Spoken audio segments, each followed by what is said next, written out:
Hi everybody, it's Sue again from Street Mentors, and we're out here in California trying to put together a program to help first responders and firefighters. Primarily because, as we've all seen in the news, that first responder suicide, firefighter suicide has become sort of prevalent and it's become the topic of conversation. And there's been a lot done recently, maybe in the last 10 years, about preventive care for people in these industries that are serving.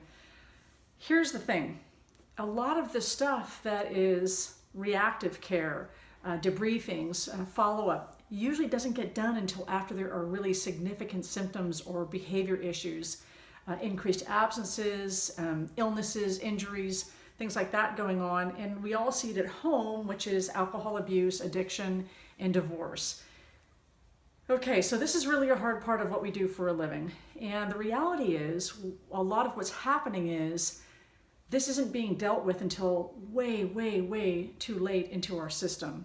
And what we're looking to do out here is to create a program where we're mentoring right from the beginning, from the time that the students arrive in EMT programs, firefighting academies, paramedic school, talking to them about how to have resilience training, how to know how to take care of yourself so that you're not the last thing at the totem pole when you're coming down to rescuing everyone else, saving everyone else, being a hero, and we are in a lot of ways. This is an industry that breeds people who love to be the center of attention. That's not a bad thing. It's also a fact that we're very good at this. We have learned to do this from a very young age. For many of us, it comes down to the simple truth is, if I were to walk into a call and say, "Hi, my name is Sue, I'm a paramedic. I'm here because I was raised by two alcoholics. I've been rescuing people my whole life. It's what I know how to do. I don't really know how to take care of myself." None of my patients would be interested in hearing that, but that would be the reality of what happens. And I say this to you because as hard as this is to put into a public forum, I have been to the bottom of that well. And when I say the bottom of the well, I have been at the top of the well, which is at the top of my game, working in EMS, being in this industry for 30 years, feeling really good about it. And then I got sick and I realized I couldn't keep it all together. And when that happened, I realized I didn't have any coping skills. And when that happened, I got depressed. And when that happened, I isolated. And when that happened, I got suicidal. I'm not proud of that. I don't say that with any shame. It's just, it's really hard for somebody who's used to being in control to have no control and to feel so depressed. And you're so isolated that you don't want to admit it to anybody.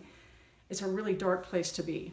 And if it weren't for the sake of friends who recognized that I was in really deep trouble and got me into a place where I could get the help I needed, that I could start the process of getting out of this hole, I wouldn't be here today and I wouldn't be making these videos. So I'm saying this not because everything we do in this business is doom and gloom. It's not. It's an awesome career.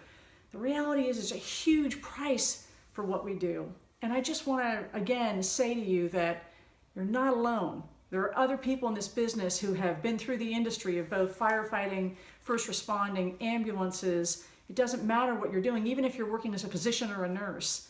It takes its toll, and a lot of it comes from way back in the beginning of our lives.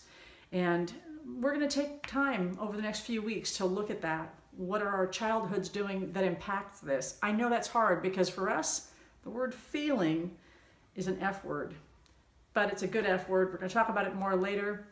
I just want you to know we're still out here. We're thinking about you. Hang in there. And this is Sue again from Street Mentors. If you want to reach us, you can reach us at 4streetmentors@gmail.com. Okay, thanks so much.